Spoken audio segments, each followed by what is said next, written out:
Through out spoilers ഉണ്ടാവും. അപ്പോൾ നിങ്ങൾ പടം ഒരിക്കലെങ്കിലും കണ്ടിട്ടില്ലെങ്കിൽ please stop watching it. Go watch the movie once from the start. എന്റെ മക്കളല്ല എന്റെ പിന്തുടർച്ചക്കാർ. ആ വണ്ടിയിലെ അംബാസഡർ കാറ്, അതിന്റെ mass, like every single element used in this movie was so fucking good, man. ഞങ്ങളിന്ന് എംപുരാൻ പോയി കണ്ടു. സെക്കൻഡ് ഡേ ആണ് ticket കിട്ടിയതെങ്കിലും we were super excited. അത് പറയണോ? ഈ കഥ പോകുമ്പോൾ ഗോവർദ്ധന് എന്താ ചെയ്യേണ്ടതെന്നുള്ള ഡയറക്ഷനും അത് എന്തിനാ ചെയ്യുന്നതെന്നും നമ്മൾ അറിഞ്ഞിരിക്കുന്നു ഓരോ സീനിലും. ഐ ഫീൽ ലൈക്ക് പൃഥ്വിരാജ് ഇതിനകത്ത് കുറച്ച് ഡൗട്ട് പ്രകടിപ്പിച്ചായിരുന്നു. ഇതിനകത്ത് 2 കണ്ടിട്ട് 3 കാണണം എന്നുള്ളൊരു ഈ CPM അതങ്ങനെ കാണിച്ചിട്ടുണ്ട്. അതേപോലെ BJP വരുമ്പോൾ BJP എന്നുള്ളത് ശരിക്കും ഇവിടെ അവരെ കാണിച്ചിരിക്കുന്ന എല്ലാ കേരള ആൾക്കാരുടെയും ഉള്ളിലുള്ള സംഭവം. വേറൊരു ഡയറക്ഷൻ എന്ന് പറഞ്ഞു കഴിഞ്ഞാല് the whole narration about how he is the dark agent. Revenge എന്ന് പറഞ്ഞ പീസൊക്കെ എക്സ്പ്ലെയിൻ ചെയ്ത് ആ കഥ അത്രയും അടുത്ത ലെയറിലേക്ക് പോയി. കോൺസ്പിറൻസി തിയറീസ് കണക്ട് ചെയ്തുകൊണ്ടാണ് ഈ സിനിമ ഓൾറെഡി ഉണ്ടാക്കിയത്. എനിക്ക് പേഴ്സണലി തോന്നി ഇതിൻ്റെ അകത്ത് കുറെ അണ്ടർലൈൻ എലമെന്റ്സ് ഉണ്ടാകും. ഈശോ മിശിഹായ്ക്ക് സ്തുതിയായിരിക്കട്ടെ.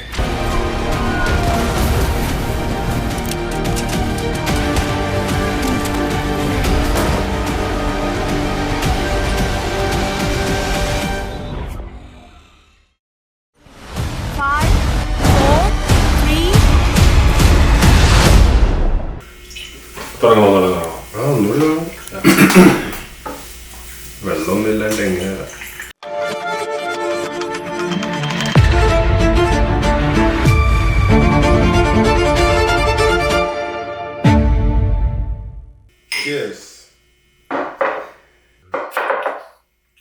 ലേഡീസ് ആൻഡ് ജെന്റിൽമെൻ, ഞങ്ങളുടെ പ്രിയ ഓഡിയൻസിന് ഞങ്ങളിന്ന് എംപുരാൻ പോയി കണ്ടു. സെക്കൻഡ് ഡേ ആണ് ടിക്കറ്റ് കിട്ടിയതെങ്കിലും വി വർ സൂപ്പർ എക്സൈറ്റഡ്. ഞങ്ങൾ ഒത്തിരി എക്സ്പെക്ടേഷൻ ഒന്നുമില്ല, വലിയ എക്സ്പെക്ടേഷൻ ഒന്നുമില്ല, കാരണം മിക്സ്ഡ് റിവ്യൂ ഒക്കെ കേട്ടിട്ട് അങ്ങനെയാണ് പോയി കണ്ടത്. ഫ്രം ദ സ്റ്റാർട്ട്, അതായത് ആദ്യത്തെ സീൻ മുതൽ ഞാൻ പേഴ്സണലി കൂട്ടായിരുന്നു ടിൽ ദി എൻഡ്. ആൾക്കാർ ഇതിനെ പറ്റി ബാഡ് റിവ്യൂ പറഞ്ഞത് കോൾ ബാക്സ് വർക്കായില്ല. For me every single callback work. പിന്നെ പറഞ്ഞു എന്തിനാണ് ഇതേപോലത്തെ ഒരു ചെറിയ ആളുമായിട്ടൊരു ഫൈറ്റ് പിടിക്കുന്നത്, തോട്ടി പിടിക്കാൻ പോകുന്നത്, ഇത്രയും വലിയൊരു എംപുരാൻ എന്ന് പറഞ്ഞ ഒരാള് അവസാനം വന്നിട്ട് ഇങ്ങനെ ചെറിയ ആൾക്കാരൊക്കെ ആയിട്ട് എന്തിനാ ഇടി ഉണ്ടാക്കുന്നത്. That made total sense to me.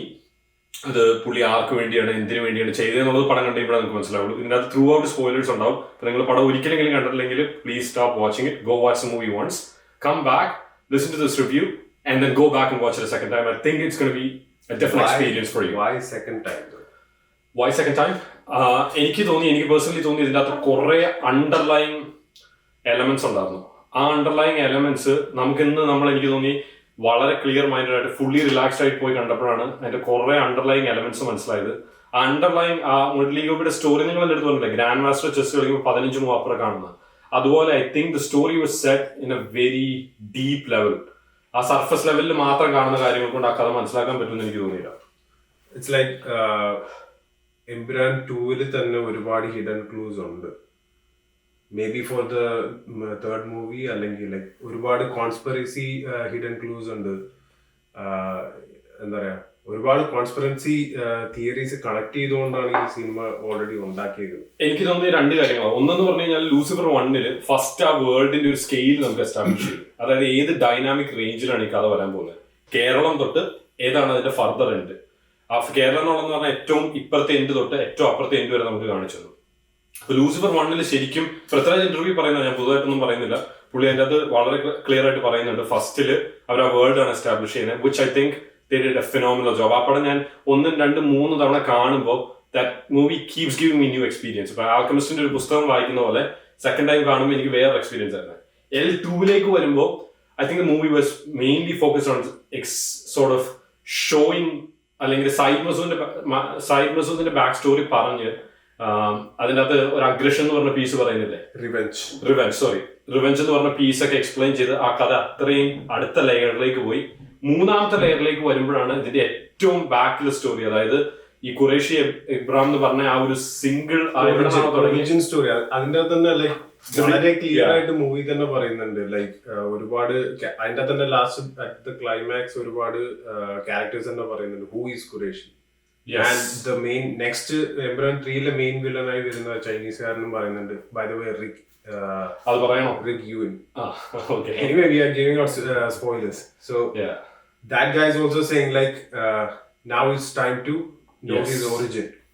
So obviously ഈ എംപുരാൻ എന്ന് പറയുന്ന മൂവി 2 എന്ന് പറയുന്ന മൂവി ഇതിന്റെ തേർഡ് മൂവിയിലേക്കുള്ള ഒരു ബിൽഡപ്പ്. പിന്നെ എനിക്ക് തോന്നിയത് വേറൊരു സംഭവം എനിക്ക് തോന്നിയത്, നമ്മൾ ഈ മൂവി മൊത്തം കാണുന്നത് ഗോവർദ്ധൻ എന്ന് പറഞ്ഞ ന്യൂസ്, അതായത് റിപ്പോർട്ടറിന്റെ POV എന്നാണ്, പോയിന്റ് ഓഫ് വ്യൂ എന്നാണ്.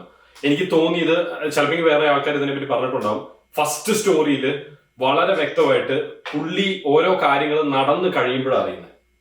നേരെ മറിച്ച് ഇതിലേക്ക് വരുമ്പോൾ തുടക്കത്തിൽ തന്നെ മോഹൻലാലിന്റെ ആ സീനിൽ അത് ക്ലിയർലി എസ്റ്റാബ്ലിഷ് ചെയ്യുന്നുണ്ട്. ഈ കഥ പോകുമ്പോൾ ഗോവർദ്ധന് എന്താ ചെയ്യേണ്ടതെന്നുള്ള ഡയറക്ഷനും അത് എന്തിനാ ചെയ്യുന്നതെന്നും നമ്മൾ അറിഞ്ഞിരിക്കുന്നു ഓരോ സീനിലും. ആ നരേഷൻ മൊത്തം, സ്ക്രീൻ പ്ലേ മൊത്തം ഗോവർദ്ധന്റെ കണ്ണിലൂടെ ആ പടത്തെ കാണുമ്പോൾ ഓഡിയൻസിനും കറക്റ്റ് അറിയാൻ പറ്റും എന്താ ഇനി നടക്കാൻ പോകുന്നതെന്നും എന്തിനാണ് അത് നടക്കുന്നതെന്നുള്ളത് വളരെ വ്യക്തമായിട്ട് ഓരോ സീനിലും നമുക്ക് മനസ്സിലാവുന്നുണ്ട്. പിന്നെ ആ മൂവിയുടെ വേറൊരു ബ്യൂട്ടി എനിക്ക് തോന്നിയത്, ഇനീഷ്യൽ സീനിൽ കാണിക്കുന്നതിന്റെ ഫുൾ റാപ്പ് അതിന്റെ അവസാനം കിട്ടുന്നുണ്ട്. ഐ ഫീൽ ലൈക്ക് പൃഥ്വിരാജ് ഇതിനകത്ത് കുറച്ച് ഡൗട്ട് പ്രകടിപ്പിച്ചായിരുന്നു. ഇതിനകത്ത് 2 കണ്ടിട്ട് 3 കാണണം എന്നുള്ളൊരു റിക്വയർമെന്റ് 2 കാണുമ്പോൾ വരും. എന്നിരുന്നാലും എനിക്കിതൊരു സ്റ്റാൻഡ് അലോൺ ഫിലിം ആയിട്ടും അടിപൊളിയായിട്ട് തോന്നും. ഗോവർദ്ധൻ എന്ന് പറഞ്ഞ ക്യാരക്ടർ പറഞ്ഞപ്പോ, ഗോവർദ്ധൻ എന്ന് പറയുന്ന സ്പെസിഫിക് ക്യാരക്ടർ എല്ലാ പ്രേക്ഷകരുമാണ്. That curious, the person who wants to know the story, who wants to know the truth. So ഗോവർദ്ധനെ ആ ഒരു പെർസ്പെക്റ്റീവിൽ കാണുമെന്ന് പറയുന്നത്, അതിലൂടെ കാണിക്കുക പറയുന്നത് തന്നെ ആസ് എൻ ഓഡിയൻസ് എങ്ങനെയാണോ ആ ഒരു കഥയെ വീക്ഷിക്കുന്നത്, അല്ല അതിനോട് ആ കഥയുടെ ഉള്ളടക്കങ്ങളും ചുരുളുകളൊക്കെ അറിയാൻ വേണ്ടിയിട്ടുള്ള ക്യൂരിയോസിറ്റി നമ്മുടെ ഉള്ളിലുണ്ട്. ആ സെയിം ഒരു റിഫ്ലക്ഷൻ ആണ് ഈ ഗോവർദ്ധൻ എന്ന് പറഞ്ഞിട്ടുള്ള ഒരു ക്യാരക്ടറിലൂടെ കാണിക്കുന്നത്. പിന്നെ വേറൊരു കാര്യം നിങ്ങൾ പറഞ്ഞില്ലേ, അതായത് ഇയാളല്ല, ഖുറേഷി എബ്രഹാം അല്ല ഇതിന്റെ ടോപ്പില്, ആ ഒരു സംഭവം കൂടെ എനിക്ക് തോന്നുന്നതാണ്. Maybe anybody can put out any theories out there. അതുപോലെ എനിക്കും തോന്നുന്ന ഒരു തിയറി എന്ന് പറയുമ്പോൾ, ഇപ്പം എല്ലാത്തിനും ഒരു ഹയറാർക്കി ഉണ്ടാവും. അപ്പോ അതിൻ്റെ അകത്ത് ഇതുവരെ നമ്മളെ കാണിച്ചുകൊണ്ടിരിക്കുന്നത്, ലെറ്റ്സ് സേ ഷിയൻ ടിയാറ്റ് എന്ന് പറയുന്ന ഗ്യാങ്ങിന്റെയും ആഫ്രോ ചൈനീസ് ഗ്യാങ്ങിന്റെയും ഖുറേഷി നെക്സസ് എന്ന് പറയുന്ന ഗ്യാങ്ങിന്റെ ടോപ്പിൽ, ഖുറേഷി എബ്രഹാമിന്റെ ടോപ്പിൽ ഇരിക്കുന്ന, ആ ഗ്യാങ്ങിന്റെ ടോപ്പിൽ ഇരിക്കുന്ന മോഹൻലാൽ ആണ്, അല്ലെങ്കിൽ ആ ഒരു ക്യാരക്ടർ ആണെന്നാണ് കാണിക്കുന്നത്. I think there might be somebody whose even മുകളിലുള്ള ഒരാളുണ്ടായിരിക്കാം. ഒന്നെങ്കിൽ ആ ഡയറക്ഷനിൽ പോകാം. വേറൊരു ഡയറക്ഷൻ എന്ന് പറഞ്ഞു കഴിഞ്ഞാല് the whole narration about how he is the dark angel. അതായത് സ്വർഗത്തിൽ നിന്ന് പുറത്താക്കപ്പെട്ട മാലാക, ആ ഡാർക്ക് ഏഞ്ചൽ വരുന്നു, എല്ലാരെയും സേവ് ചെയ്യുന്നു. അതായത് ഈ ആ നന്മയും തിന്മയും തമ്മിലുള്ള ഇതില് ആ പറയുന്ന നരേഷനില്ലേ, അത് ശരിക്കും കണക്ട് ആവുന്നുണ്ട്. ആ കഥ അല്ലെങ്കിൽ ആ ഒരു രീതിയിൽ കൊണ്ടുപോകുന്ന, എനിക്ക് തോന്നുന്നു മുരളി ഗോപി ഉദ്ദേശിക്കുന്നത് the fine line between good and bad എന്നുള്ളൊരു സംഭവം ഉണ്ടല്ലോ. അതായത് എന്തിരുന്നാലും എക്സ്ട്രീം ഗുഡ് അല്ലെങ്കിൽ എക്സ്ട്രീം ബാഡ് എന്നൊരു സംഭവം ഉണ്ട്. ലൈക്ക് അതിന്റെ ഒരു ബാലൻസ് ക്രിയേറ്റ് ചെയ്യണമെങ്കിൽ ഇത് രണ്ടും എക്സിസ്റ്റ് ചെയ്യണം എന്നുള്ളൊരു രീതിയിൽ. സോ ഇവിടെ നമ്മുടെ ആന്റാഗനിസ്റ്റിന്, അതായത് മോഹൻലാലിന്റെ ക്യാരക്ടർ ഖുറേഷി എബ്രാഹിമിനെ ഹീറോ ആണ്, പക്ഷെ അയാളെ പൊട്രേ ചെയ്യുന്നതൊക്കെ അയാളുടെ വിഷ്വലി അയാളെ പൊട്രേ ചെയ്യുന്നതും ഫുള്ള് ഒരു ഈവിൾ ക്യാരക്ടർ എങ്ങനെയാണോ, അല്ലെങ്കിൽ ഒരു റിലീജിയസ് ആയിട്ടുള്ള ഒരു ഈവിൾ ക്യാരക്ടർ എങ്ങനെയാണോ അങ്ങനെയാണ് പൊട്രേ ചെയ്യുന്നത്. ബട്ട് അവിടെ ഓരോ സ്റ്റേജിലും, അതായത് ഇതിലേക്ക് വരുമ്പോൾ ലൂസിഫർ എന്നുള്ള പ്രകാരം, ഇതില് ഈ ഖുറാൻ ആ ഇതിലേക്ക് വരുമ്പോൾ ഇബ്ലീസ് എന്ന് പറഞ്ഞു വരുന്നു.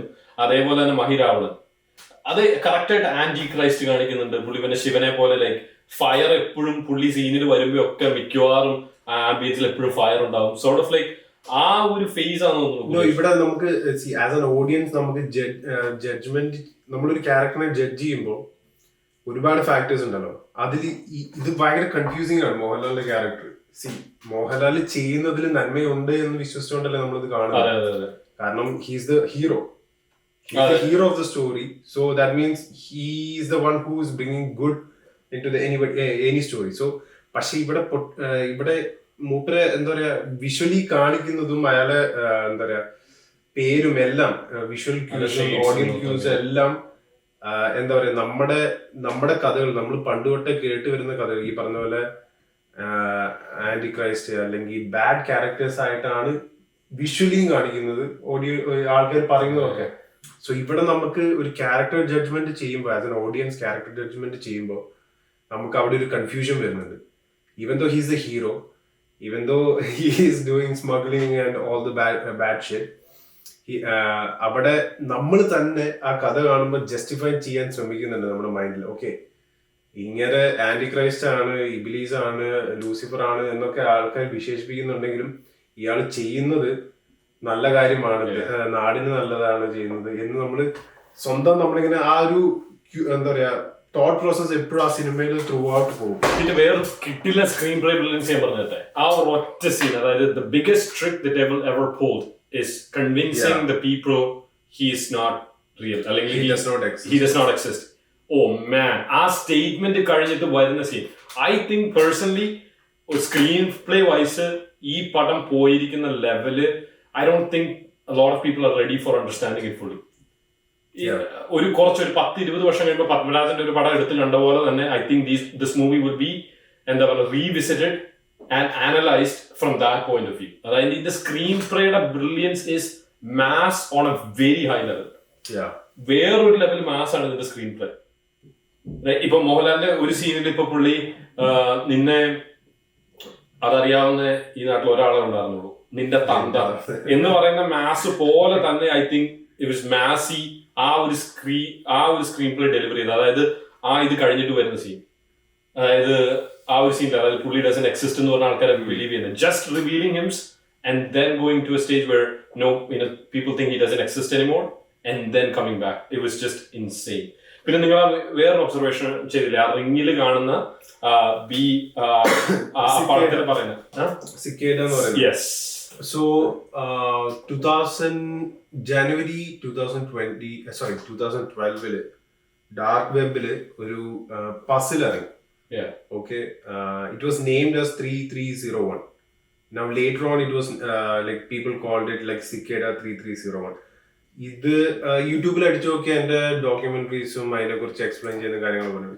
It's a series of puzzles, like almost 8 puzzles where people like ചുമ്മാ ഈ സുഡോക്ക് പോലത്തെ പസിലൊന്നും അല്ല. It's like very very tough. അതായത് ഭയങ്കര ഇന്റലിജന്റ് ആയിട്ടുള്ള ആൾക്കാർക്ക് മാത്രമേ അത് ക്രാക്ക് ചെയ്യാൻ പറ്റുള്ളൂ. അത്രയും എന്താ പറയുക, അത്രയും ക്യൂരിയസ് ആയിട്ടുള്ള അത്രയും ഇന്റലിജന്റ് ആയിട്ടുള്ള ആൾക്കാർക്ക് മാത്രമേ ക്രാക്ക് ചെയ്യാൻ പറ്റുള്ളൂ. സോ ദി തിങ് ഈസ് ആ സെറ്റ് ഓഫ് പസിൽസ് ഇറങ്ങിയിട്ട് I don't no, nobody knows whether anybody fully അത് സോൾവ് ചെയ്തിട്ടുണ്ടോ, അതിന്റെ എൻഡിൽ എന്താണ്, ആർക്കാണ് എന്താണ് കിട്ടിയത്, ഇത് ആരാണ് ക്രിയേറ്റ് ചെയ്തത്, ഇങ്ങനെയൊന്നുമില്ല. So it is like visually it is there that ഇതൊരു കോൺസ്പിറസി തിയറി അല്ല, പക്ഷെ visually it is there where അങ്ങനെ ഒരു സോ സിക്കേഡ എന്ന് പറഞ്ഞാൽ അതിനെ ആസ്പദമാക്കി ആ ഒരു തീമിന്റെ ബേസിലാണ് ആ സംഭവം ഡാർക്ക് വെബില് ആ ഒരു പസിലും അല്ലെങ്കിൽ ആ റണ്ണ് ചെയ്തതും. സോ അതിന്റെ ഒരുപാട് സിംബോളിക് മീനിങ്ങും കാര്യങ്ങളൊക്കെ ഉണ്ട്.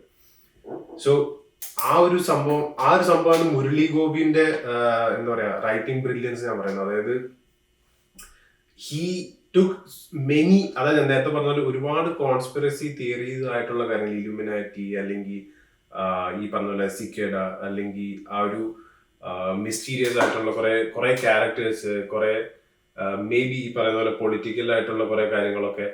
സോ ഇതിനെയൊക്കെ യോജിപ്പിച്ചുകൊണ്ട് ഒരു സ്റ്റോറിയിലേക്ക് അതിൽ കൊണ്ടുവരികയും അതിനൊരു പെർഫെക്റ്റ് ആയിട്ട് കാണിക്കുകയും ചെയ്യുന്നത്. നൗ ഇറ്റ്സ് ലൈക്ക് നമുക്കങ്ങനെ പ്രോപ്പർലി എക്സ്പ്ലെയിൻ ചെയ്ത് തരല്ല. ഈ ഞാൻ പറഞ്ഞ റെഫറൻസ് സിക്കേഡ എന്ന് പറഞ്ഞ റെഫറൻസ് ഇറ്റ്സ് ലൈക്ക് അതിനെക്കുറിച്ച് ഇത്തിരി നോളജ് ഉള്ളവർക്ക് അറിയുള്ളൂ. അതൊരു ഒറ്റ ഒരു ഫ്രെയിമിൽ മാത്രമേ കാണിച്ചിട്ടുള്ളൂ. പിന്നെ അതിന്റെ കണ്ടിന്യൂറ്റി വരുന്ന അല്ലെങ്കിൽ വേറെ സ്ഥലങ്ങളിൽ കാണിക്കുന്ന ഈ പറഞ്ഞ പോലെ മോഹൻലാലിന്റെ കയ്യിലുള്ള റിങ്, അതിൻ്റെ അകത്തുള്ള സിമ്പിള്. സോ മേ ബി ഇതിന്റെ ഒക്കെ ഉത്തരങ്ങൾ ഈ പറഞ്ഞ പോലെ L3 ചിലപ്പോൾ കാണിക്കുമായിരിക്കും. Maybe this is just building up to it. So ഇങ്ങനത്തെ ഓരോ മൂവിയിൽ ഈ പറഞ്ഞ പോലെ ഒരു വിഷ്വൽ ക്ലൂസ് കിട്ടുന്നുണ്ട്. ബ്രില്യന്റ്. പിന്നെ അതുപോലെ തന്നെ പൊളിറ്റിക്കൽ അതായത് സോണിയ, എനിക്കറിയത്തില്ല ഈ ഗാന്ധി ഫാമിലി ഏത് ചിലപ്പോൾ ഈ കമന്റ് സെക്ഷനിലെ ആൾക്കാർക്ക് വളരെ വ്യക്തമായിട്ട് അറിയായിരിക്കും. ചിലപ്പോൾ ഈ പറയുന്ന അതായത് ഈ സോണിയാഗാന്ധി, ഇന്ദിരാഗാന്ധി, രാജീവ് ഗാന്ധി, എന്താ പറയുക രാഹുൽ ഗാന്ധി, ആ ഒരു കുടുംബമായിട്ടുള്ള ഇതിനകത്ത് മെയിൻ പ്രൊട്ടാഗണിസ്റ്റ് എന്നല്ലേ പറയുന്നത്. അതായത് PKRന്റെ സറൗണ്ട് ചെയ്തിരിക്കുന്ന ആ ഒരു ഫാമിലിക്ക്, ആ ഒരു കുടുംബമായിട്ടും, പിന്നെ കാണിച്ച കലാപത്തിന് ഗുജറാത്ത് കലാപമായിട്ട് അതും ഇതിനെപ്പറ്റിയും പറയുന്നുണ്ട്. പിന്നെ കറക്റ്റ് നാട്ടിലെ ഒരു കമ്മ്യൂണിസ്റ്റ് പാർട്ടിയുടെ ഒരു അഹങ്കാരവും, ഇപ്പൊ നമ്മൾ ഭരിക്കുന്ന പാർട്ടിയുടെ ഒരു അഹങ്കാരവും, പക്ഷെ അതിനെ വളരെ അതായത് കേന്ദ്രത്തിൽ നോക്കുമ്പോൾ പീനട്സ് കൊടുക്കുന്ന വെറും എന്താ പറയുക കരിവേപ്പിലയുടെ വില മാത്രമുള്ള ഒരു സംസ്ഥാനത്തിന്റെ ആ ഒരു ഇതൊക്കെ reference to the point. It's insane.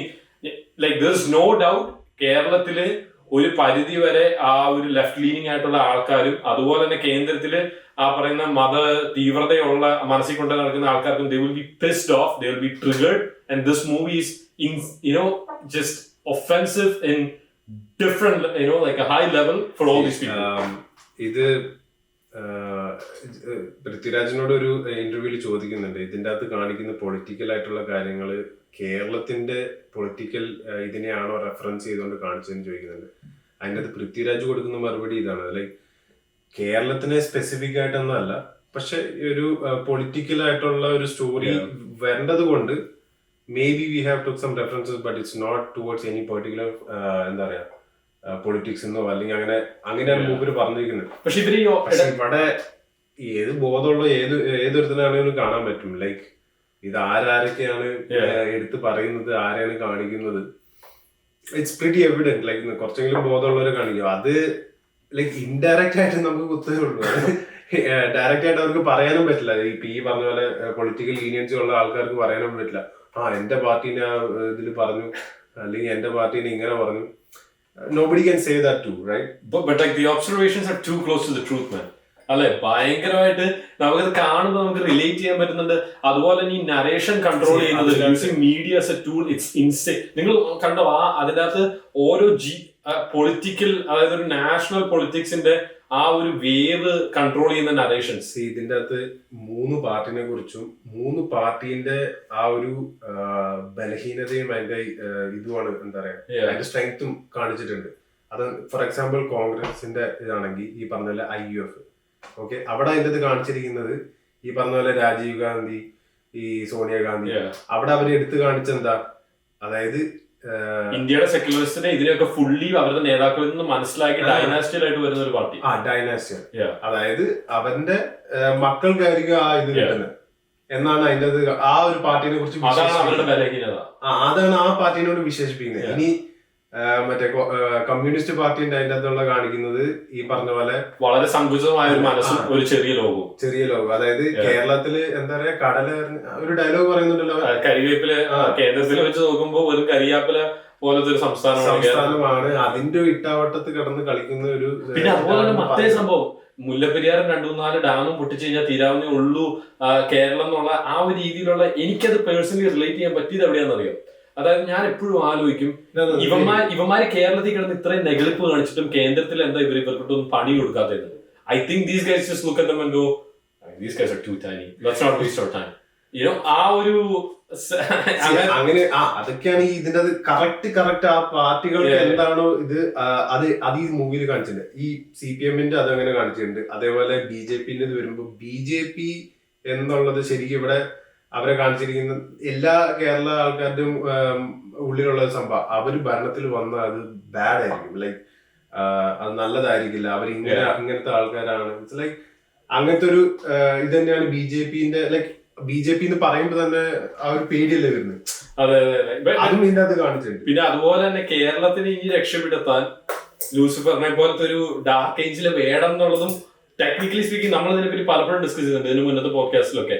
We need someone like that. Dark Angel എന്നല്ല, ഇപ്പോ ഇതിന്റെ അത് ഒരു ഡയലോഗ് പറയുന്നില്ലേ, പൊളിറ്റിക്സും റിലീജിയനും ലൈക്ക് ഇങ്ങനത്തെ ഓരോ സ്ട്രോങ് ആയിട്ടുള്ള ഓരോ സംഭവം എൻറ്റിറ്റീസ് ഉണ്ട്.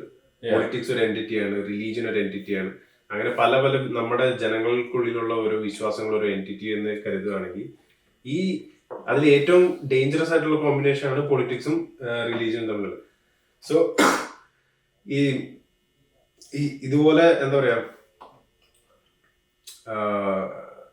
ലൈക്ക് ഇതേപോലത്തെ സ്ട്രോങ്ങർ എൻറ്റിറ്റീസ് അല്ലെങ്കിൽ ഇങ്ങനെ ഇതല്ലാണ്ട് ഞാൻ വേറെ സംഭവം കൂടി പറയട്ടെ. ഇതിനകത്ത് വേറെ സംഭവം പറയുന്നത് like there is 2 different point of view. അതായത് a small group of people think they are superior, they think they know better than the rest of them, and they control the whole ഇത്. അപ്പൊ ആ ഒരു രീതിയിൽ പറയുന്നത് രാജാക്കന്മാർ നശിച്ചെങ്കിലും ഇപ്പോഴും രാജാക്കന്മാരാണ് നമ്മൾ ഭരിക്കുന്നത് എന്ന് പറഞ്ഞ ആ ഒരു സ്റ്റേറ്റ്മെന്റിൽ ആ ഒരു ആംഗിള്. ഇനി വേറെ ആംഗിൾ ഞാൻ പറയാം. ഇതിന്റെ അകത്ത് IUFന്റെ പാർട്ടിയിൽ ഇപ്പോ ബൈജു അഭിനയിച്ച ക്യാരക്ടർ ആണെങ്കിലും അതുപോലെ തന്നെ വേറെ സ്ട്രേറ്റ് ഫോർവേഡ് ആയിട്ടുള്ള ഒരു പൊളിറ്റീഷ്യൻ ഉണ്ട് ഈ മഞ്ജു വാര്യരുടെ കൂടെ നിൽക്കുന്നത്. പുള്ളി അഭിനയിച്ച ക്യാരക്ടർ ആണെങ്കിലും those two guys represent the party's collective. അതായത് ഒരു പാർട്ടിയിലുള്ള 80% ആൾക്കാരും ഈ പാർട്ടിയിൽ ചേരുന്നത് ഒരു മൂവ്മെന്റിനെ വിശ്വസിച്ചിട്ടാണ്. ആ മൂവ്മെന്റ് ഐഡിയോളജി എന്താണെന്ന് കറക്റ്റ്ലി ഇവർക്ക് വരുന്നുണ്ട്. And these guys are frustrated because ടോപ്പിൽ ഇരിക്കുന്ന ആൾക്കാർ are not able to see through that ideology. They are just acting in their own personal best interest. These guys are pissed off. അവിടെയാണ് ആ ഒരു ഇതിൽ വരുമ്പോ ടെക്നിക്കലി ഈ പറയുന്ന സുപ്പീരിയർ ആയിട്ടുള്ള ആൾക്കാർ ചിന്തിക്കുന്ന പോലെ ഒരു small group of people no better അങ്ങനത്തെ ഒരു സംഭവം അല്ല ശരി. കളക്റ്റീവ്ലി ഒരു കമ്മ്യൂണിറ്റിയിലെ 80% ആൾക്കാർക്കും അറിയാം which direction they want to take.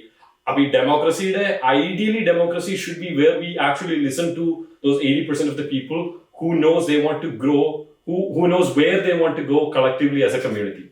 But a lot of times, including right now, what's happening is a small group of people controlling the whole narrative and everything else. ഇത് ഒരു നാശത്തിൽ കലാശിക്കുമെന്നും ആ നാശത്തിന് ശേഷമാണ് ക്ലിയർ ആയിട്ടുള്ള ഒരു ഇത് വരുന്നതെന്നുള്ള ഒരു അറ്റ്ലസ് ഷ്രഗ്ഡ് എന്ന് പറഞ്ഞ ഒരു പുസ്തകത്തിൽ ഞാൻ വായിച്ചിട്ടുണ്ട് ഈ ഒരു ഐഡിയോളജി. ആൻഡ് ദാറ്റ് വാസ് എനിക്കത് ഭയങ്കരമായിട്ട് ആ ഒരു വലിയ സംഭവം അറ്റ്ലസ് ഷ്രഗ്ഡ് പോലത്തെ ബുക്കിൽ അയൻ റീഡ് എന്ന് പറഞ്ഞ 1970 ഇറങ്ങിയ ബുക്കിൽ പറഞ്ഞ ആ ഒരു കറക്റ്റ് എലമെന്റിന്റെ ഒരു എന്താ പറയുക ആ ഒരു സംഭവം വരുന്ന പോലെ നമുക്ക് ഫീൽ ചെയ്യും. And if you look at geopolitics as a whole you can feel that's about to happen എന്നുള്ള ഒരു ആ ഒരു ഞാൻ പറഞ്ഞത് അത്രയും അപ്ഡേറ്റഡ് ആയി സ്ക്രിപ്റ്റ്. ഇപ്പൊ നടക്കുന്ന കാര്യങ്ങളെ ഒരു 20 വർഷത്തിന് ശേഷം തിരിഞ്ഞു നോക്കുമ്പോൾ ഒരാളുടെ ഒബ്സർവേഷൻ എന്താണോ അതാണ് ഈ സ്ക്രിപ്റ്റ്. അതാ മുരളി ഗോപിന്റെ റൈറ്റിംഗ് ബ്രില്യൻസ് അത് ശരിക്കും ഈ പറഞ്ഞ പോലെ ഇത് ഈ സിനിമയെ കുറിച്ച് നെഗറ്റീവ് റിവ്യൂ ഇട്ട ആൾക്കാർക്ക് തോന്നിച്ചില്ല normal people they are not into these kind of digging deep into the story. ഇങ്ങനത്തെ ഒരു മൂവി സർഫസ് ലെവലിൽ മാത്രം കണ്ട് സർഫസ് ലെവലിൽ മാത്രം കാണുകയാണെങ്കിൽ ഇവര് പറഞ്ഞ അതേ ഇത് തന്നെയായിരിക്കും. അതായത് നല്ല മേക്കിംഗ് ആണ്, അടിപൊളി എന്താ പറയാ നല്ല ഇതായിട്ട് എടുത്തിട്ടുണ്ട്. താങ്ക്സ് ടു കനേഡിയൻ സർക്കാർ for making weed legal in Canada. പിന്നെ 1970s നമ്മുടെ നാട്ടിൽ നിരോധിച്ച പിന്നെ ആൾക്കാർക്ക് വികസിക്കാൻ പറ്റിയിട്ടില്ല. ഇതിന്റെ അകത്ത് വേറെ വിമർശനങ്ങൾ വെച്ചിട്ടുണ്ടെങ്കിൽ പറഞ്ഞ പോലെ മേക്കിംഗ് നല്ലതാണ്, അടിപൊളിയാണ്. പിന്നെ എന്താ പറഞ്ഞ പിന്നെ അതുപോലെ തന്നെ ഡ്രഗ് കാർട്ടലിന്റെ സംഭവം, അതായത് ആ ഡ്രഗ് കാർട്ടൽ ഈസ് ആക്ച്വലി ഇപ്പൊ കേരളത്തിൽ അതും നടന്നുകൊണ്ടിരിക്കുക. It's fucking insane the amount of എന്താ പറഞ്ഞ ബ്രില്യൻസ് ദി സ്ക്രിപ്റ്റ് ഹാസ്. അത് കഴിഞ്ഞിട്ട് Prithviraj as a director Murali Gopy approach ചെയ്ത് I think one of the things Prithviraj says in his interview is I will execute the script to the T. അതായത് ആ ഇതിൽ എഴുതിയേക്കുന്ന എന്താണോ അങ്ങനെയായിരിക്കും പടം വരാൻ പോകുന്നത്. ഓരോ piece of the element will play ആ ഒരു പാർട്ട് അപ്ലൈ ചെയ്യുള്ളൂ. there's no improvisation, things of that nature. And for me that worked in its entirety. ആ movie for that 3 hours it was perfect. അതിൻ്റെ അകത്ത് ഒന്നും എടുത്ത് കളയാനുള്ളതില്ല. ചില ആൾക്കാർ ആൻഡ്രി പെരുമ്പാവൂരിനെ ക്രിട്ടിസൈസ് ചെയ്യുന്നുണ്ട്. I don't think he did a bad job. To be honest with you, എനിക്കത് connect ആയി. എനിക്കതിൻ്റെ അകത്ത് ചില ആൾക്കാർ പറഞ്ഞ തിയേറ്ററിൽ എല്ലാവരും ചിരിക്കും വരുന്നത്. ബട്ട് എനിക്ക് ആ റോള് കറക്റ്റ് ആയി. അത് നമ്മൾ ആന്റണി പെരുമ്പാവൂരിനെ നമുക്കുള്ള ഒരു ജഡ്ജ്മെന്റിന്റെ പുറത്ത് കാണുമ്പോൾ എനിക്ക് ചിരി വരുന്നതെന്ന് എനിക്ക് തോന്നുന്നു. ആ മൂവിയിൽ ആ ക്യാരക്ടറായിട്ട് I think he did a good job. My honest reviews ഞാൻ നിന്നോട് പറഞ്ഞില്ല, I felt ചില ഭാഗങ്ങളിൽ എനിക്ക് ലാഗ് ആയിട്ട് തോന്നി. അത് നമുക്ക് ഞാൻ പറഞ്ഞ പോലെ കുറെ ഭാഗങ്ങൾ 60% of the movie is slow മോഷനും ഈ പറഞ്ഞ പോലെ മസാലയും ആക്ഷനും കാര്യങ്ങളൊക്കെയാണ്. അങ്ങനെ അത് മാത്രം എൻജോയ് ചെയ്യുന്നവരും ഉണ്ട്. പക്ഷെ the thing is story part ഒരു 40% ആണ് ആ ഒരു സ്റ്റോറിന്റെ ഫ്ലോയും അതിന്റെ കണക്ഷൻസും അല്ലെങ്കിൽ ആ ഒരു അതിന്റെ എന്താ പറയാ ദ ബ്രില്യൻസ് വരുന്ന ആ ഒരു 40% ആണെങ്കിലും എനിക്കും ഈ സിനിമയുടെ ഇടയ്ക്ക് വെച്ചിട്ട് കുറെയൊക്കെ സ്ലോ ആയിട്ട് തോന്നി. It's too much slow motion, too much. For me, man, I was into the movie. ആ 3 hourന്റെ ആവശ്യമില്ലായിരുന്നു എനിക്ക് തോന്നിയിട്ടുണ്ട്. But for me, I was into the movie. എനിക്ക് കറക്റ്റ് ക്രിസ്റ്റഫർ നോളന്റെ ഡാർക്ക് നൈറ്റ് റൈസസ് അല്ലെങ്കിൽ ഇപ്പൊ പുതിയ ബാറ്റ്മാൻ മൂവിയിൽ അഭിനയിച്ച പുള്ളിയുടെ പടം ഏതായിരുന്നു ഇപ്പൊ പുതിയത് പറഞ്ഞില്ലായിരുന്നു? Man, the guy who's in Twilight. Ben Affleck. No, not Ben Affleck. അത് കഴിഞ്ഞ് ഇപ്പൊ Patterson. I forgot his name. Oh yeah. You know who I'm talking about, right? Yeah. എനിക്ക് ആ പടത്തിന്റെ അതേ ഫീൽ വന്നത്. അതായത് the best part is Prithviraj വേറെ ഒരു പടത്തിൽ നിന്ന് ഇൻസ്പയർ ആവാൻ ശ്രമിച്ചിട്ടില്ല. So this was completely fresh. അതായത് ആൾക്കാർ ഇതുവരെ യൂസ് ടു ആയിട്ടുള്ള ഒരു ടെറൈനിലെ അല്ല ഈ പടം നിൽക്കുന്നത്, എൻഡ് ടു എൻഡ്. അപ്പൊ അവിടെ നമുക്ക് റിലേറ്റബിലിറ്റി ഇല്ല, നമുക്ക് ഈ ടൈപ്പ് സെഗ്മെന്റിനെ പറ്റി അവയർനെസ് ഇല്ല. ഐ തിങ്ക് പൃഥ്വിരാജ് കുറെ പടം ചെയ്തു, ഒരു 10 പടമൊക്കെ ചെയ്യുമ്പോൾ when people will go back and look, പൃഥ്വിരാജിന്റെ സ്റ്റൈൽ വിട്ട് when we get used to it, when we go back and look at these movies, people are going to say this was a masterpiece, this movie is going to become a cult. Wrap ചെയ്യാം നമുക്ക്. Last thing ഞാൻ പറഞ്ഞില്ലേ, ഇത് movie കുറച്ച് slow ആയിട്ട് തോന്നിയെങ്കിലും the thing is the movie is still amazing. അതായത് ഓരോ character, ആ വണ്ടിയുടെ ക്യാരക്ടർ അടക്കം there was ആ ക്യാരക്ടർ വരെ എനിക്ക് കണക്ട് ആയി. Like it was insane. ആ വണ്ടിയിലെ അംബാസഡർ കാർ, അതിന്റെ mass, like man, like every single element used in this movie was so fucking good, man. See, like, even though it is slow, what I'm saying is അത് necessary ആയിരുന്നു. C ഒരു director അല്ലെങ്കിൽ പ്രൊഡ്യൂസറിന്റെ ഇത് ചിന്തിക്കുമ്പോൾ ഞാനെന്ന് പറഞ്ഞില്ലേ, നമ്മൾ കേരളം തന്നെ കുറെ കൂടി ഇന്റലക്ച്വൽ ആയിട്ടുള്ള ആൾക്കാരാണ്. അവർ ഈ പറഞ്ഞ പോലെ കുറെ കൂടി സ്റ്റോറിന്റെ ആഴവും കാര്യങ്ങളും അങ്ങനത്തെ കാര്യങ്ങളൊക്കെ നോക്കും. മാസ് മസാലയൊന്നും അത്ര ഇംപ്രസ് ചെയ്യില്ല. പക്ഷെ these guys are trying to go global. That means they have to consider all the audience. So ഈ പറഞ്ഞ പോലെ മാസ് മസാല അവർക്ക് ഇൻക്ലൂഡ് ചെയ്തേ പറ്റൂ to capture more audience, so that they sit and maybe listen to the story as well. So I'm not complaining that it shouldn't be slow. Adippo ende oru perspective nu maatrana, but you know, obviously producer ന്റെ ഇതിന് ചിന്തിക്കുമ്പോൾ എല്ലാ ഓഡിയൻസിനും capture ചെയ്യണം. അപ്പൊ അതിനായിട്ടുള്ള I don't think he cared about that. അത് പുള്ളി പറയുന്നുണ്ട്, I don't care about, like, ഇത് ഞാൻ ഓഡിയൻസിന് എന്താണ് എക്സ്പെക്ടേഷൻ എന്നുള്ള രീതിയിൽ അത് മീറ്റ് ചെയ്യാൻ ചെയ്യുന്ന മൂവി അല്ല. എനിക്ക് ആഗ്രഹമുള്ള രീതിയിൽ ഞാൻ ഈ മൂവി ഡെലിവറി ചെയ്യും. Yeah, but still, yeah. And he's taking a chance. അവിടെയാണ് these guys are actually and the sort of like gambling with the money. അതാണ് ഇവർ പറഞ്ഞത്, ഞങ്ങൾ ഇങ്ങനെ ഒരു പ്രോജക്ട് ചെയ്യുമ്പോൾ കാലാപാനി ചെയ്ത് പരാജയപ്പെട്ട പോലെ these guys are actually gambling with money. I genuinely hope ഞങ്ങൾ രണ്ടുപേരും $22 which is close to like 20 എത്രയാണ് $40 എന്ന് പറയുമ്പോഴത്തേക്കും no 2400 അല്ല $40 എന്ന് പറയുമ്പോൾ $40 2400 മോളില് $2400 മോളിൽ കൊടുത്തിട്ടാണ് ഈ സിനിമ ഇന്ന് കണ്ടത്. close to $3000 with taxes. I think this movie was worth every penny. I think we're going to go back and watch it one more time. And we don't care. Like, this movie is totally worth it. വേറെ ആൾക്കാർ സംസാരിക്കാത്തൊരു കാര്യം, I don't know why these people are not talking. Because see ഹോളിവുഡിലെ ഭയങ്കര you cannot say like ചെറിയ actors ഒന്നല്ല, ചുമ്മാ ഏതെങ്കിലും ഒരു സായിപ്പിനെ പിടിച്ച് അഭിനയിപ്പിച്ചല്ല. അഭിനയിച്ചവൻ ഗെയിം ഓഫ് ത്രോൺസിൽ അഭിനയിച്ചതാണ്. He did like big movies. And the Chinese guy Rick Yune, like I'm sure you might have seen in എവിടെയെങ്കിലും കണ്ടിട്ടുണ്ടോ Fast and Furious, Tokyo Drift. അതിന്റെ the main villain ഈ Ninja Assassins, ഭയങ്കര അടിപൊളി movies. അതില് പുറത്തുനിന്ന് വന്ന ആക്ടേഴ്സ്, ഇന്റർനാഷണൽ ആക്ടേഴ്സിന്റെ എല്ലാ അഭിനയവും was man. Why I'm saying this is really important. Why I'm saying this is really important. ഇത് ഇമ്പോർട്ടന്റ് എന്ന് പറയാൻ കാരണം എന്താ അറിയോ? ഡൂഡ്, നമ്മൾ ഈ സിനിമയെ പറയുന്ന പോലെ തന്നെ ഇന്ത്യ എന്നൊരു രാജ്യത്തിന്റെ കറിവേപ്പില ഇടാൻ പാകത്തിന് മാത്രമുള്ള ഒരു സംഭവമാണ് കേരളം. പക്ഷെ എങ്കിലും ആ സംസ്ഥാനത്ത് we made a movie where like ഇത്ര ഒരു ഹോളിവുഡ് ലെവലിലുള്ള കൊളാബറേഷൻസ് ഒക്കെ വരാനും ആ ഒരു ലെവലിലുള്ള മൂവി മേക്കിംഗ് പോസിബിൾ ആക്കി എടുക്കുകയാണ്. ഇതിന്റെ ബഡ്ജറ്റ് ഇതുവരെ അവർ റിലീസ് ചെയ്തില്ല, അതും കൂടി റിലീസ് ചെയ്യണം. I want to see like what kind of production brilliance that they brought into this. അങ്ങനെ we are actually like we are killing it. We are absolutely killing it. Absolutely fucking killing it. That's insane. That's what we as Malayalis should understand, like, and support it, right? Yeah, we are നമ്മൾ ചുമ്മാ പൊടിയാണ് എന്ന് നമ്മൾ തന്നെ മനസ്സിലാക്കേണ്ട സമയമായിരിക്കും. Yeah, with Hanuman kind and things like that. Creativity side, the skills and the raw talent we have is എന്താ പറയാ, ഒരു രക്ഷയില്ല. I think it's about time we realize it, and a lot of people actually get after it. Yeah. സിസ്റ്റത്തിനെ പൊട്ടിച്ച് അതിന്റെ പുറത്ത് വന്ന് people should actually think about it. അതിപ്പോ 20s ഏതെങ്കിലും ഒരു ഐഡിയോളജി ആയിട്ട് എന്താ പറയുക, സ്വന്തം കഴുത്ത് കൊണ്ട് അതിൻ്റെ അകത്ത് വെച്ച് തല അതിൻ്റെ അകത്ത് അറുത്ത് റെസ്റ്റ് ഓഫ് ദ ലൈഫ് അതിനു വേണ്ടി സാക്രിഫൈസ് ചെയ്ത് ജീവിക്കേണ്ട, like not that you shouldn't. What I think you should do is actually take a step back and actually think for yourself. If this is right, if this is wrong, does it make sense before you sign up for such ideologies? അതിന്റെ full കുറച്ചുകൂടി മനസ്സിലാക്കുക അതൊക്കെ എന്താണ്, എവിടെ നിന്നാണ്. I think that's very important. It's just see, പൃഥ്വിരാജിനെ പോലുള്ള ഒരു ഡയറക്ടർ അവന്റെ ഇന്റർവ്യൂസിൽ പറയുന്നുണ്ട് he went to the extremes to bring this movie up. അതായത് ഈ പറഞ്ഞ പോലെ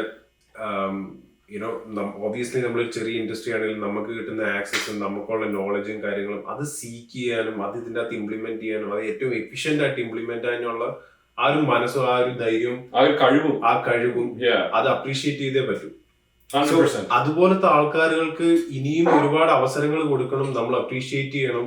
V have to support like we broke barriers. ഈ പറഞ്ഞ പോലെ ഹോളിവുഡിൽ നിന്ന് ഗ്ലോബൽ ലെവൽ ഇത്രയും പോപ്പുലാരിറ്റി കൊണ്ടുവരാനും പോരാത്തന്നെ ഹോളിവുഡ് ആക്ടേഴ്സ് അല്ലെങ്കിൽ വേറെ ഇൻഡസ്ട്രി എന്നുള്ള actors collaboration. Now south India is getting stronger. ഈ പറഞ്ഞ പോലെ നമ്മളെ 4 ലാംഗ്വേജസിലുള്ള മൂവീസ് തമ്മിലുള്ള കൊളാബറേഷൻസ്, ഈ ബാരിയേഴ്സ് ഓരോ ആൾക്കാർ ബ്രേക്ക് ചെയ്യണം. ഈ പറഞ്ഞ പോലെ മോഹൻലാൽ എന്നൊരു ആക്ടർ ബ്രേക്ക് ചെയ്യുന്നുണ്ട് അവരുടെ കഴിവുകളും അവരുടെ ഇതും വെച്ചിട്ട്. So these has to be supported. These has to be encouraged. In a way, like this is very similar to some movies like Slumdog Millionaire. Slumdog Millionaire ഇന്ത്യനെ ചിത്രീകരിക്കുമ്പോൾ ഒത്തന്റിക് ആയിട്ട് തന്നെ ഇന്ത്യനെ ചിത്രീകരിക്കുന്നുണ്ട്. ഈ പടത്തിലെ പ്രത്യേകത on the other end ഇതിന്റെ അകത്ത് കേരളത്തിൽ നിന്ന് വേറെ ലോകങ്ങളെയും വേറെ രാജ്യങ്ങളെയും ചിത്രീകരിക്കുമ്പോൾ ആ ഒരു രീതിയിൽ ആ രാജ്യത്തിന് ഒത്തന്റിക് ആയിട്ടുള്ള രീതിയിൽ ആ രാജ്യങ്ങളെയും ചിത്രീകരിക്കുന്നുണ്ട്. Which is something I think these guys have done for the first time for the whole industry. Yeah. അല്ലെ, ഇപ്പൊ മോഹൻലാൽ കാലാപാനിയിൽ ചെയ്യുന്ന, അതായത് മറ്റു സംസ്ഥാനങ്ങളിലെ കൂടി ഇതിന്റെ അകത്തേക്ക് ചിത്രീകരിച്ച് ആ ഒരു ലെവലിൽ ചെയ്യുമ്പോൾ ഈ ഒരു മൂവിയിലേക്ക് വരുമ്പോഴത്തേക്കും അത് വേറെ ഇന്റർനാഷണൽ തലത്തിലും കൂടി ഇവര് ടേക്കിംഗ് എ സ്റ്റെപ്പ്. എനിക്ക് ഇപ്പോഴും കാലാപാനി തിയേറ്ററിൽ പൊട്ടിന്ന് ഞാൻ ഈ റീസെന്റ് ആണ് അറിഞ്ഞത്. കാലാപാനി, അതായത് കാലാപാനി ഇറങ്ങി വർഷം നമ്മൾ ആലോചിക്കണം. ആ അന്നത്തെ കാലത്ത് അത്രയും നല്ലൊരു മൂവി, അത്രയും നല്ലൊരു മേക്കിംഗ്, അത്രയും I don't know, it might have cost like too much. സ്റ്റോറിയുടെ സ്കെയില് അത് തിയേറ്ററിൽ പൊട്ടിന്ന് I can't believe this. But this is what I'm saying. This is what I'm saying. These talents, it should not be not noticed. Like we have to appreciate it. We have to bring it to light. നമുക്ക് അങ്ങനെയുള്ള കലാകാരന്മാരെയും ഇങ്ങനെയുള്ള ഇത്രയും നല്ല നല്ല കഴിവുകളും ഇതും നമുക്ക് സമ്മാനിക്കുന്ന ആൾക്കാരെ നമ്മളാണ് സപ്പോർട്ട് ചെയ്യേണ്ടത്. And I suggest watch again and learn this, not just learn the story. Like അതിൻ്റെ ഒരുപാട് കാര്യങ്ങളുണ്ട്, നമ്മൾ ഒറ്റ ഒരു നോട്ടത്തിൽ കാണാൻ പറ്റാത്ത ഒരുപാട് കാര്യങ്ങളുണ്ട്. ഞാൻ മെൻഷൻ ചെയ്തല്ലോ, ഇവൻ മെൻഷൻ ചെയ്ത പോലത്തെ കാര്യങ്ങൾ. So watch again and appreciate അവർ talent.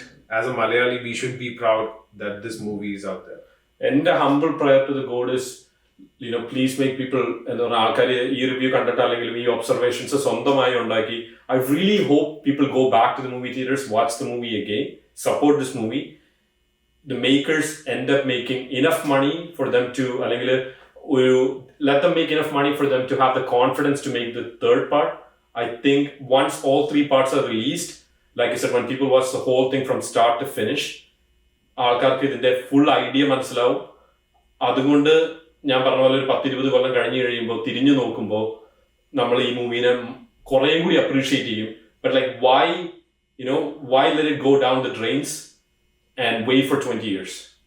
Why can't we make it happen now for these guys?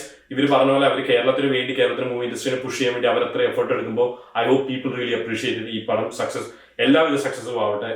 And ഈ റിവ്യൂ കണ്ടതിന് ശേഷവും നിങ്ങൾക്ക് ഈ റിവ്യൂ ഇഷ്ടപ്പെട്ടില്ല, അത് ഒബ്സർവേഷൻസ് നിങ്ങൾക്ക് നോട്ട് ചെയ്യാൻ പറ്റിയില്ലെങ്കിൽ, അല്ലെങ്കിൽ പറ്റുവാണെങ്കിൽ തന്നെ ഐ റിയലി ഒരു ഹംബിൾ റിക്വസ്റ്റ് ആണ്, go back to the movie theatres, watch the movie one more time. And I hope it all makes sense. If you guys notice something new or something that we didn't notice, like please mention in the comments. Thank you guys. Take care.